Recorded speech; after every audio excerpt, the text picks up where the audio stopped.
তোমাদের সাপোর্টে আমি এতটা পথ সুন্দরভাবে এগিয়ে আসতে পেরেছি। আমার ভিডিও পুরোটা দেখো, স্কিপ না করে। যদি তোমাদের ভালো লাগে, কোনো অংশ পছন্দ হয়, অবশ্যই কমেন্টে জানাও। আর একটা সাবস্ক্রাইব করে, লাইক দিয়ে, কমেন্ট করে আমার পাশে থেকো। তো পুরো ভিডিওটা দেখো কিন্তু।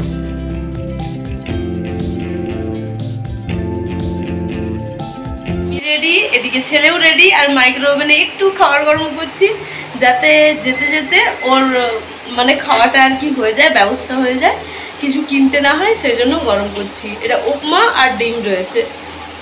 তারপরে পাঁশকুড়া পৌঁছতে পৌঁছতে অনেকটা রাত হয়ে গিয়েছিল, তো রাত্রের আর কোনো ক্লিপ নেওয়া হয়নি। একদম সকালে উঠে তোমরা নেক্সট ভিডিও দেখতে পাবে। হে হাই, গুড মর্নিং। আর আমার সকাল শুরু হয়েছে জাস্ট একটু আগে, আর সর্দি এখানে সব কিছু করে রেখে দিয়েছে। আর এত কিছু আয়োজন কিসের জন্য? আমার আর আমার বেটুর হচ্ছে আজকে বার্থডে। তো বন্ধুরা, কেমন আছো? আমি বিলম্বিতার গল্পকথায় তোমাদের সবাইকে অনেক অনেক স্বাগত। আর আমি আজকের আপ্যায়ন নিচ্ছি সর্দির কাছ থেকে।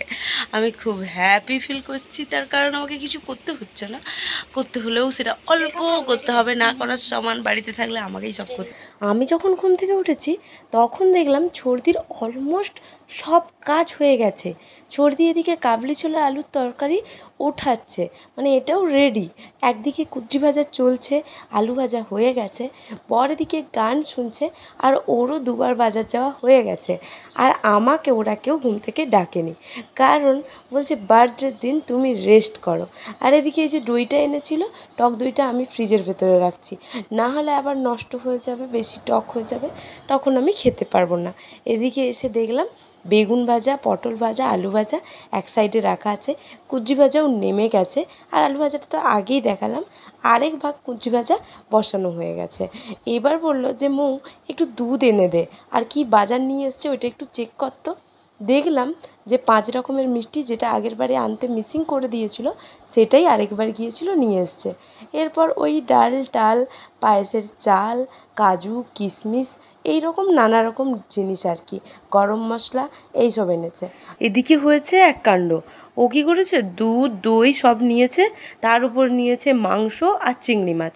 চিংড়ি মাছের দ্বারা লেগে ফুটো হয়ে গেছে দুধ।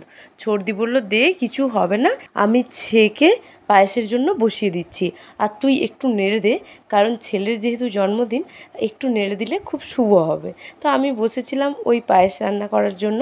এরপর এদিকে এই যে মাংস ধুয়ে চলে এসেছে, চিকেন কষা হবে, চিকেনের পকোড়া হবে, আর চিংড়ি মাছের একটু মালাইকারি হবে। বেশ সুন্দর আয়োজন। আর সব কিছু কিন্তু করছে সর্দি, চন্দনদা আর পিসিমণি, সব থেকে বেশি অংশের কাজটা করছে। আর আমি কিছুই ধরো করছি না, এক প্রকার কিছুই করছি না বলতে গেলে। এরপর এই যে চা নিয়ে আমি বসে গেছি, সর্দি ওই কাজের ফাঁকেই আমাকে একটু চা করে দিল। আর আমার চা না খেলে থাকতে পারি না, মাথা খুব পেন করে। তো এদিকে আমি চা খাচ্ছিলাম, এদিকে মানুষ লুচি খাচ্ছিল। বেটুকে একটু খাইয়ে দিল, কারণ অনেকটা টাইম হয়ে গেছে, ওর খিদে পেয়ে গেছে। এখন প্রায় 10টা বেজে গেছে। তো এবারই ফোঁটাটা দেওয়া হবে। আমিও স্নান করে চলে এসেছি, তারপরে আমি একটু চন্দন বেটে নিলাম। আর বাঙালি বাড়িতে তো জানোই, চন্দনের ফোঁটা এটা তো মাস্ট, নাহলে তো হয়ই না জন্মদিন। আর অবশ্যই পায়েস, তো পায়েস তো হয়ে গেছে। এদিকে আমি চন্দনও রেডি করে নিলাম। এই যে চলে এসেছে আমাদের খাওয়ার দাওয়ার, তার সাথে বরণডালা। আর আজকে জানো তো, ভিডিও করছে তোমাদের দাদা। অন্যদিন তো ওকে পাওয়াই যায় না, হয় ব্যস্ত থাকে, আর বাড়িতে থাকলেও টায়ার্ড থাকে, তো আর করে দিতে পারে না। আজকে একদম ফ্রি আছে, ও বললো দাও ভিডিওটা সুন্দর করে করে দিচ্ছি। ও করে দিচ্ছিল। আর ছেলের কাছ থেকে আমি শাকটা একটু ছাড়িয়ে রাখলাম, এরপর ওকে ফোঁটা দেব। কিন্তু ওর মন ভারী চঞ্চল, পেছন দিকে টিভি চলছিল, ওইদিকে বারবার ওর চোখ চলে যাচ্ছে। তো টিভিটাকে না বন্ধ করে দিল ওর পাপা, বললো যে হ্যাঁ সবসময় টিভি টিভি আর টিভি, বকে একটু বন্ধ করে দিল। আমি বললাম না, আজকের দিনটা আর বকো না। তারপর আমি ওকে একটু আশীর্বাদ করে দিচ্ছি। আর পরপর একটা লম্বা লাইন রয়েছে আশীর্বাদের, কারণ এখানে এলে তো অভাব নেই, কত কত বড় বড় মানুষেরা রয়েছে, তো সবাই ওকে করবে, ব্লেস করবে। আর আমি শুরুটা করেছি, এরপর ওর বাবা করবে। আমি ওকে একটু পায়েস খাইয়ে দিলাম। আর আমাদের হচ্ছে 5 রকমের মিষ্টি একটু মুখে ঠেকায়, আর তার সাথে পায়েসটা খাইয়ে দেয় আর কি। তো ওটার ভিডিও নেওয়া হয়নি। যাই হোক, এরপর ওর বাবা হচ্ছে ওকে একটু আশীর্বাদ করে দিচ্ছে। আর সবাই বলছিল যে একটু তাড়াতাড়ি করো, হ্যাঁ, কারণ ওরাও রয়েছে। আর সবাই জানো তো ভিডিও দিতে রাজি হচ্ছিল না, বললো না আমরা নাইটি পরে আছি, কেউ বললো এখনও পর্যন্ত সেভাবে ফ্রেশ হয়নি, আর থাক ভিডিও দিতে হবে না। ছর্দি নিজেও বললো যে না আমার ভিডিও দিতে হবে না, তাও আমি একটুখানি ক্লিপ অ্যাড করে দিচ্ছি, ওর ভিডিও দেবো না কেমন করে হয়। আর আমাদের একটা রুল আছে, ফোঁটা দেওয়ার পর ছেলে কিছু একটা মিষ্টি মায়ের মুখে দেয়, তো ছেলেকে দেখো এইভাবে দিয়ে দিল। আচ্ছা যাই হোক, এরপর আমার পালা, যেহেতু আমাদের দুজনের একই দিনে জন্মদিন, তো সেইভাবেই আর কি, তো একই রকমভাবে আমারও সবাই মিলে এসে আশীর্বাদ করলো। আর প্রথমেই পিসিমণি করলো, কারণ সবার থেকে বড় এখন পিসিমণি, আর তারপরে মানস করলো, তারপরে জেঠু জেঠিমা করেছিল, চন্দনদা করলো। আর সবথেকে বড় কথা, চন্দনদা আমাকে একটা অসাধারণ গিফট দিয়েছে, যেটা সত্যি আমি ভাবিনি। আমি তো একদম সারপ্রাইজ, তার সাথে কতটা খুশি বলে বোঝাতে পারবো না।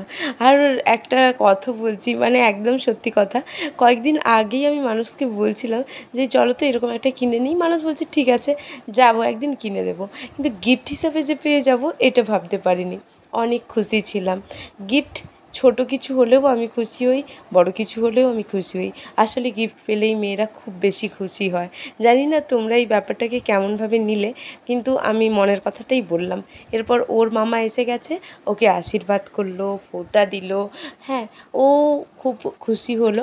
আর এদিকে এই দেখো আমাদের চিকেন কষা চলছে, আর পিসিমণিরাও চলে এসেছে, তো তাড়াতাড়ি করতে হচ্ছে সব কিছু, এখনও অনেকটা রান্নাই বাকি।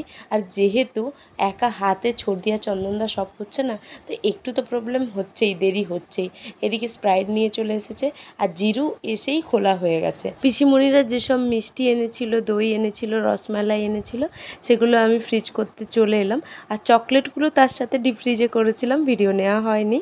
আর সবাইকে খাওয়ানো দাওয়ানোর পর অ্যাট লাস্ট আমি ছর্দি আমরা সবাই একসাথে খেতে বসেছিলাম। আর এটা ছিল আমার থালা, আর বেটুর থালাটার ছবি নেওয়া হয়নি, কারণ ও অনেকটা আগে খেয়েছে, সেই সময় আমি অনেকটা ব্যস্ত ছিলাম। যাই হোক, আজকের ভিডিওটা এখানেই শেষ করছি। তোমাদের যদি আমার ভিডিও ভালো লাগে অবশ্যই চ্যানেলটাকে সাবস্ক্রাইব করে পাশে থেকো, আর বেল নোটিফিকেশান বটনটা টিপে দিতে ভুলো না। এখনের জন্য বাই বাই।